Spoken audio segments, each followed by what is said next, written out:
हिमाचल प्रदेश के मंत्री विक्रमादित्य सिंह ने शिमला में एक बयान में कहा कि यूपीएस को लेकर सरकार विचार करेगी। उन्होंने कहा कि जब राज्य सरकार ने ओपीएस लागू की थी उस समय यूपीएस अस्तित्व में नहीं था, जिसे केंद्र सरकार ने हाल ही में बजट में लागू किया है। अब सरकार इस योजना पर चर्चा करेगी और इसके लाभ हानि का विश्लेषण किया जाएगा।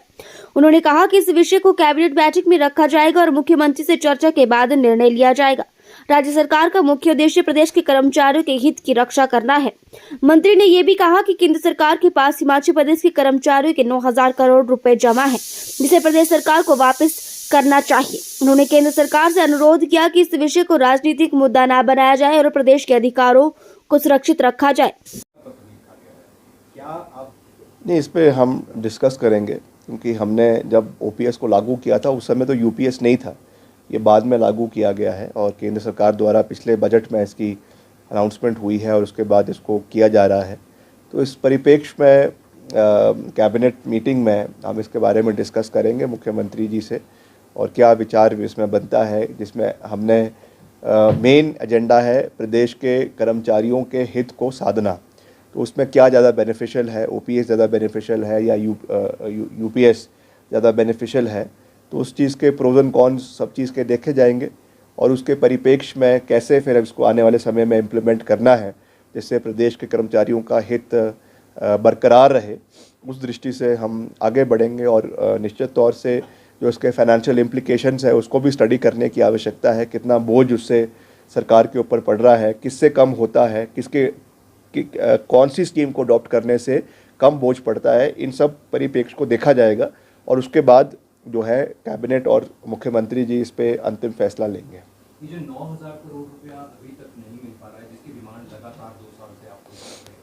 गवर्नमेंट है जो इस विषय को केंद्र सरकार से टेकअप करता है, तो आई एम श्योर उनका रेगुलर कॉरेस्पॉन्डेंस उनके साथ चल रहा है और मुख्यमंत्री जी इस विषय में काफ़ी बारी सार्वजनिक रूप से भी बोल चुके हैं और पार्टी फोरम पे भी बोला है और कैबिनेट में भी इसके ऊपर चर्चा हुई है कि जो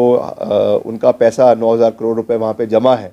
जो उनका ही पैसा है, कर्मचारियों का पैसा है, जो उनको मिलना उनका मौलिक अधिकार है, जो सरकार को वापस नहीं दिया जा रहा है, कर्मचारियों को नहीं दिया जा रहा है, तो उस विषय पे कार्रवाई होनी चाहिए। अब किन विषयों की वजह से वो पैसा नहीं दिया गया है वो केंद्र सरकार उस चीज़ को बेहतर जानती है, मगर मेरा तो ये मानना है कि हर चीज़ में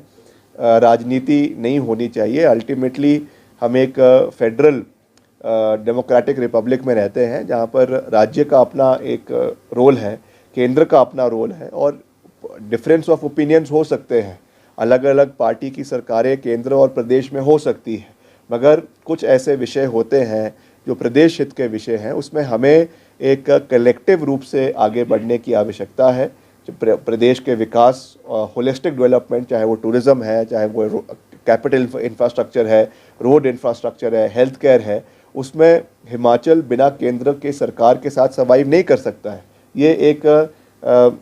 जो है एक फैक्ट है। हिमाचल वैसे भी एक पहाड़ी राज्य है और यहाँ पर हर तरीके से केंद्र का सहयोग हिमाचल को, केंद्र का वर्धस्त हिमाचल को होना बहुत आवश्यक है। तो मैं तो यही निवेदन करना चाहूँगा कि हमें हर चीज़ में राजनीति ना हो, जो अधिकार हिमाचल का है, जो मसले हिमाचल के लगातार, चाहे वो भाजपा की सरकार के समय में, चाहे कांग्रेस के समय के सरकार में, जो हम दिल्ली से उठा रहे हैं, उनके लिए हिमाचल को पूर्ण सहयोग मिलना चाहिए, क्योंकि ये केवल हिमाचल सरकार की बात नहीं है, हिमाचल के 70 लाख लोगों की बात है, यहाँ के अर्थव्यवस्था को मजबूत करने की बात है, जिस दृष्टि से हिमाचल के साथ कोई भी भेदभाव केंद्र सरकार को नहीं करना चाहिए।